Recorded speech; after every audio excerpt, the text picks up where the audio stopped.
Hello and welcome to Recharge Wrestling. We are here to plug you in to the world of professional wrestling.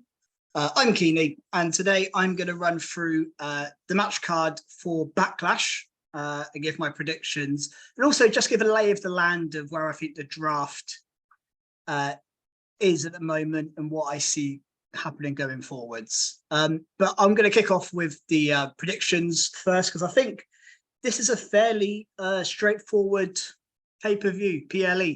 I don't think it's particularly hard one to predict, and I think we'll be seeing a lot of 100% in our predictions league, which you can find on our Twitter by searching for us at Recharge Wrestle if you want to get involved. A chance to win a WWE t-shirt of your choosing at the end of the year, so definitely worth getting involved. We're still early enough into predictions that there's still a chance to win, and you know, it's just a bit of fun, isn't it? It's always good to predict and see how you do against other people. Us three at Recharge are very competitive, so I can't remember if I'm actually. I think I'm. I don't think I'm first this year at the moment. I think I come out on top of the Recharge guys last year, but yeah, there's a lot of predictions to be had still this year.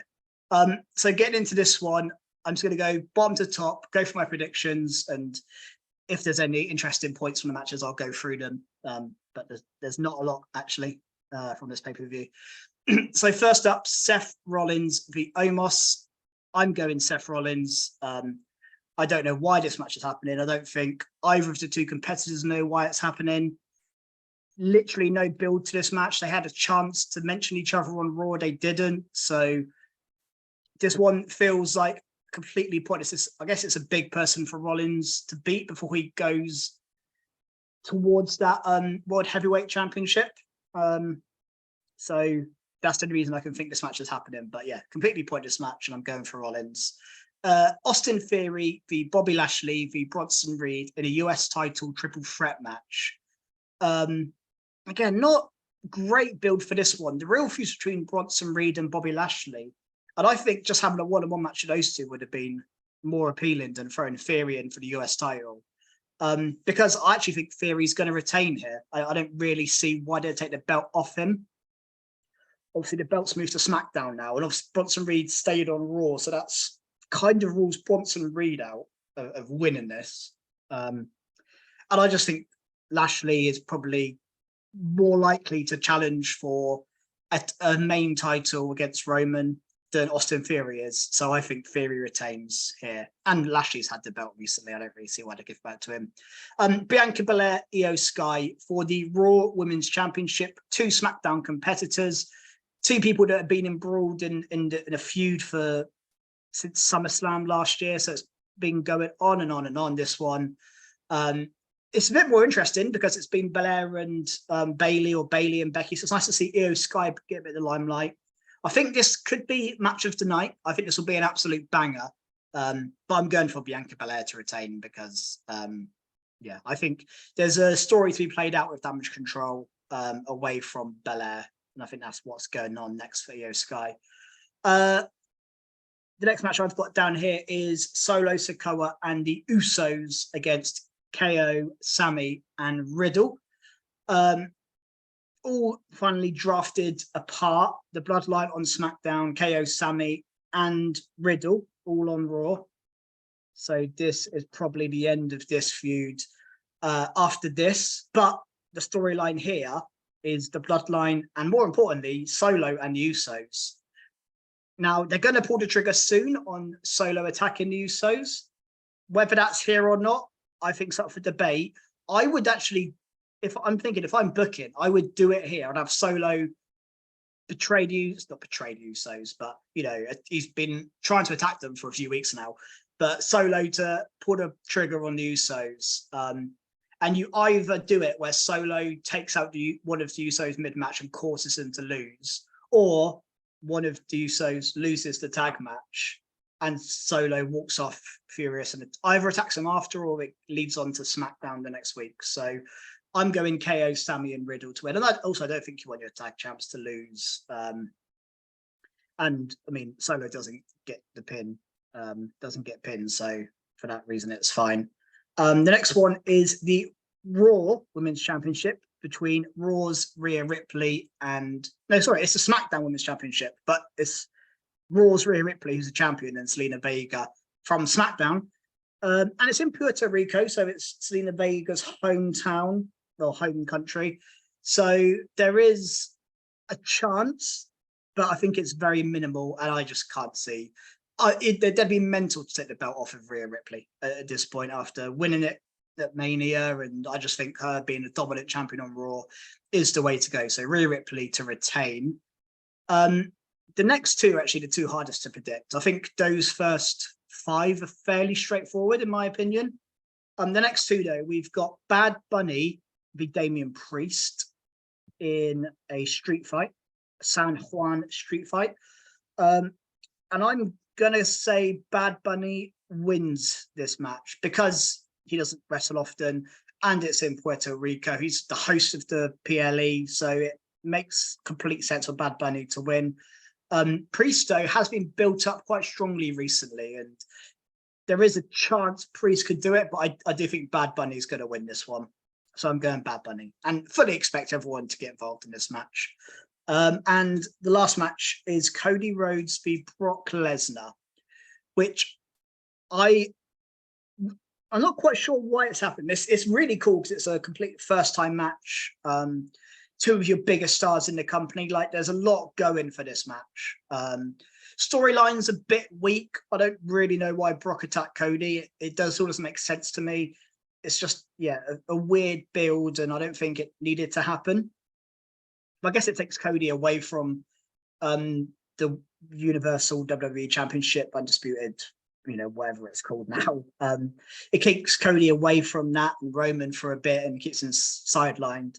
And another bit of adversity for Cody. I don't think he needs any more adversity. He's had more than any other person on the roster for the last year.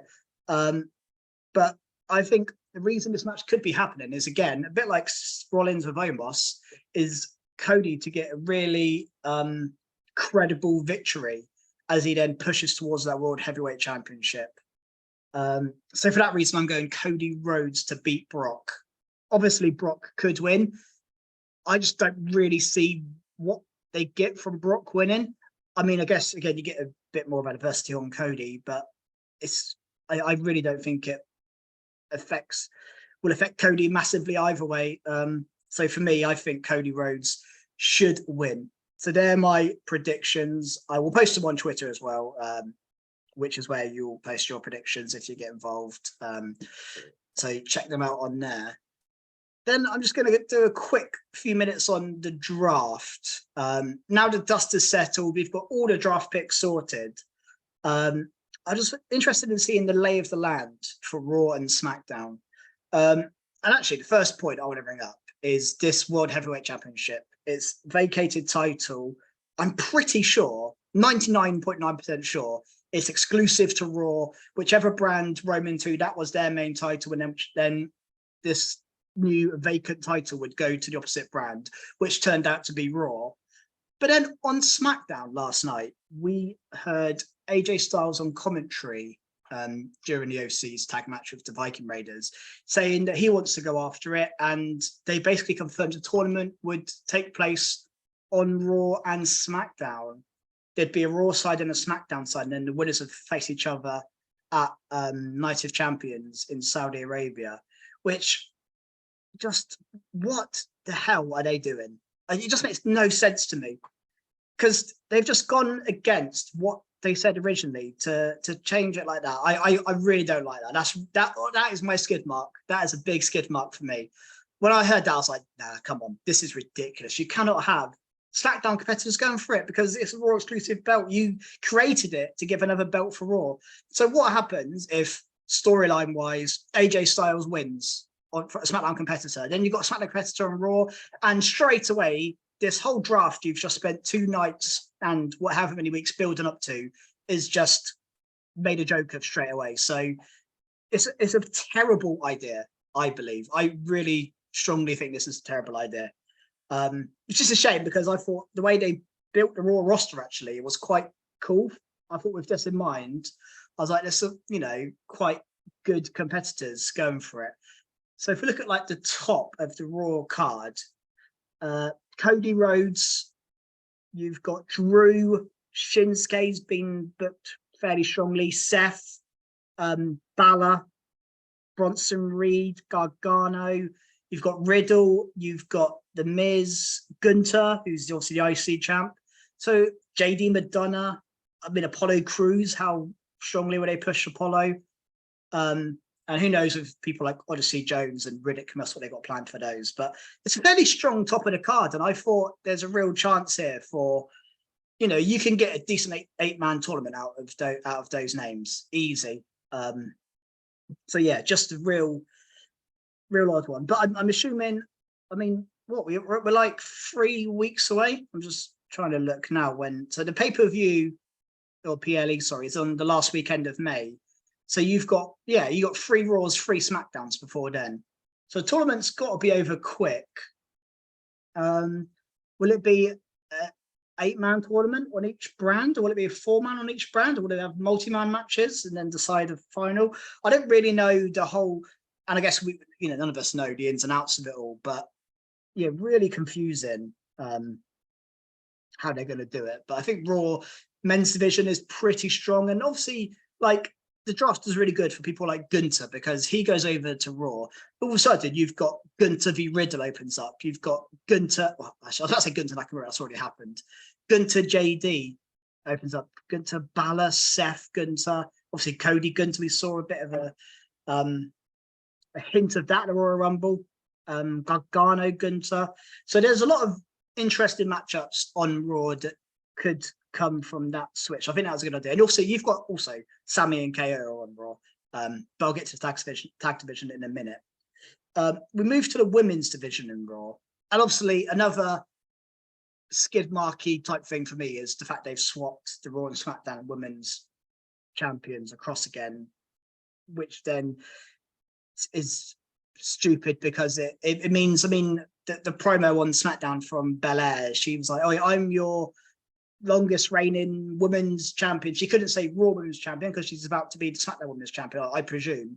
So it's just silly. They need to take the branding off of these belts and just make it, you know, world heavyweight women's champion and world WWE women's champion or something, you know, like they do with the men's top belts. That's what they have to do. This, like, if this isn't a wake-up call for them after the Charlotte Becky fiasco from a few years ago, they have to sort it out. So, but on the Raw side of the women's division, you've got Rhea Ripley, Becky, Trish, Indy Hartwell, who's still NXT Women's Champion, of course, Candice LeRae, who I presume will go into a tag team with Indy, but we'll get on to that in a minute. Zoe Stark, Natalia, Nikki Cross, Piper Niven. It's a lot of mid-carders. In terms of top talent, though, on Raw, you got Becky, Rhea, Trish, who I presume will go back to part-time once this feud with Becky's over. You've got a few from the tag division, like Liv, Raquel, Ronda. But actually, the Raw Women's division is big, but there is room for breakouts. Zoe Stark is a definite name. Piper Niven, I know she's already kind of broken out, but I think she could be a top tier talent. I mean, I'm not expecting much of Tegan Nox, Xia Li, Emma, Nikki Cross really anymore, Dana Brooke, obviously. So, but it's an interesting division. Obviously, the women's tag division, I'll just talk on that quickly. Obviously, you've got the tag champs on Raw. You've got Sonya and Chelsea, Ronda and Shayna, and Katana and Kaden, which are a much needed call up and a great decision to call them up. So the tag division's actually all right. And you've got a few potential tag teams in amongst the other women. Like I said, Indy and Candice, you could, you know, Piper and Evan and Nikki Cross have teamed up before. I'm sure you could throw some combination of Dana Brooke, Emma, Tegan Nox, Xia Li, Natalia together to form some sort of team. So the tag division's strong. Just the singles women's division needs some work on building another star, I think. And then the tag division, the men's tag on Raw is very strong. You've obviously got the champs, KO and Sammy, who I presume are going to be floating champs because they have both belts. I find it weird they've not addressed that yet. I'm sure that's going to come up soon because obviously they've addressed the men's one So that's got to be addressed. Maybe they just have floating champs like the women's tag champs. I've got no problem with that. Although when we look at both tag divisions, actually there's strong enough divisions on both sides to create separate belts. I do believe that. So on Raw, obviously, other than Sammy and KO, you've got Imperium, Viking Raiders, Maximum Male Models, the Judgment Day, the New Day, Strowman and Ricochet, Alpha Academy, and then you've got Los Lotharios and Indus Share, which are an interesting one being called up. So that's a pretty strong tag division for Raw. And if we go over to SmackDown, I'll start with the tag division as we're on tag teams. Again, the SmackDown, again, the champs are KO and Sammy on SmackDown, I guess. But the teams on SmackDown, Street Profits, OC, Hit Row, the Usos, LWO, the Brawling Brutes, and Pretty Deadly, who are probably my favourite call-ups out of all of the call-ups from NXT. But again, that's a pretty strong tag division for SmackDown. So I do think they could have one belt per brand, but there we go. And then on the women's side on SmackDown, you've obviously got the champ Belair. You've then got Damage Control. At the moment, Io's pushing singles to Bailey or Dakota. Charlotte Flair. Then you've got Asuka, so it's strong at the top. Then you've got people like Lacey Evans, Michin, Zelina Vega, Shotzi, Tamina, and Alba Fire and Isla Dawn. I mean, Alba Fire is a serious star. Isla Dawn, but again, that's a cool tag team on SmackDown. You can definitely create another tag team in there. Shotzi and Tamina. Oh, actually, there's not an obvious another tag team there. Actually, they split up Shotzi and Natalia by the looks of it. That tag team didn't last too long. But the women's division on SmackDown, I think, is pretty strong for a much smaller division. Like, if the breakup of Damage Control happens, that's free, or there's a serious single star in there, potentially 3 serious single stars. So I think SmackDown has got the better division, the women's side of things, out of the two, despite being much smaller. A lot of Raws, though, I think is just bodies rather than top talent. Then we look on the men's side on Raw singles. So obviously Roman's the champion, but again, a hard one to beat. But in terms of people to go against him, there's some new names here. You've got, Edge has fought him before. I don't think they've had a one-on-one feud, though. He was involved with Daniel Bryan, but Edge is a challenger for Roman Reigns. Bobby Lashley is a brand new and exciting challenger. AJ Styles feels new. Austin Theory, if you're going to build him up big enough, Theory against Roman. You've got Rey Mysterio, who, again, I know had a thing with Roman for a bit. Sheamus. He's carrying Cross for a bit. LA Knight, Grayson Waller. So there is some fresh matchups for Roman and the Bloodline. So I think they've done a really good job on that side of things. They've moved most of the people who have gone against him recently, like Drew, KO, Sammy. All of these guys have moved across. Cody, even, they've separated them on brands. So yeah, I really think they've done a really good job with that. The rest of the division is, that's pretty much most of it, actually. Rick Boogs, Cameron Grimes are the other ones. Grayson Waller's a really cool call-up as well. But I think the SmackDown men's division is really fresh. I actually think out of the two shows, SmackDown feels the most fresh and exciting for me. I'm really looking forward to seeing. But again, they need to stick to these splits of the brand. I already think they're not going to, with the fact that they've still got floating whip tag champs. The fact that Belair and Rhea are still champs of opposite shows worries me a little bit, that they'll appear on both shows. That does worry me slightly. I'm sure that won't happen, but you never know. And the fact that this tournament appears to be involving both brands, it already feels like the brand split's not going to be that well kept to. And just quickly on free agents, there were 9 free agents. There were 10, but one of them seems to be a free agent tag team. But interesting ones. Brock, the obvious one. I think that's the complete right call. I also think Baron Corbin's a really good call to keep as a free agent. We saw Cameron Grimes mock him on SmackDown this week about not being. Sorry, I got an unexpected phone call. Corbin being mocked for not being picked was quite cool. I think Elias is quite a good one to have as a free agent because Rick Boogs got drafted, and I think that could be something they mention. Omos, again, they've given storyline reason for Omos not being drafted, so I think that's quite cool. Ali and Ziggler, again, they've had a weird mini bottom of the card feud, both of them not being drafted. There could be a thing over who gets drafted first, and I think there could be storyline reason behind that. I mean, Shelton and Cedric not drafted, whatever. I mean, you could do something with MVP with Omos and a Hurt Business. We always dream of this Hurt Business reunion. You could do something like that with that. And then the other two are NXT call-ups. One, Von Wagner, and the second one, Zion Quinn. I'm not surprised about either of these two, if I'm honest. I think Zion Quinn feels more main roster ready than NXT ready. And I don't even know what I mean by that, but I just feel like Zion Quinn suits the main roster a bit better. He's not really done much on NXT. And I think he'll be one who will do more on the main roster than NXT. So I think Zion Quinn has potential. Von Wagner, they seem to love him. I don't see what they see in him, but we've seen him appear on main roster TV before. He got pushed quite strong at the start of NXT 2.0 with being in the first title match as his first match. So I'm not surprised they call it Von Wagner either, although for me, I don't really see it. But yeah, anyway, that is basically it. I've basically gone through every single name that's been drafted. Obviously, some injured stars like Ciampa, Big E, Randy Orton, not involved in the draft, and I think that's a good idea. And don't even mention them. Let people forget about them, and then we see a big Ciampa return, probably on Raw with Gargano and The Miz there. You see Big E come back, probably on Raw again with New Day. And I just think you have some really cool returns throughout the year. So they've set up really well. The draft itself was fine. I'm actually quite happy with the draft. When you write the names down in front of you and you look at, okay, these people are here and this is what the division looks like now, I think they've done a really good job with the draft.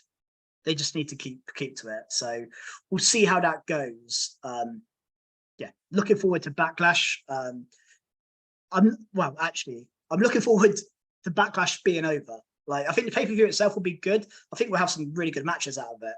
But I'm more looking forward to this fresh start afterwards, this tournament. We've got a new belt to crown. We've got big pay-per-views. We've got the Night of Champions. Then we head in towards Money in the Bank and all of the fun that Money in the Bank provides. And yeah, so I think it's a good time for WWE. We just need to, they need to be. There's some decisions we made with belts and brands, all the things I've mentioned in this video. So I'm happy and excited, but with an element of reluctance as well, I think. So yeah, check us out on Twitter at Recharge Wrestle. If you haven't already, subscribe to our channel. There'll be plenty more videos coming out, and we will see you guys very soon. Cheers, guys.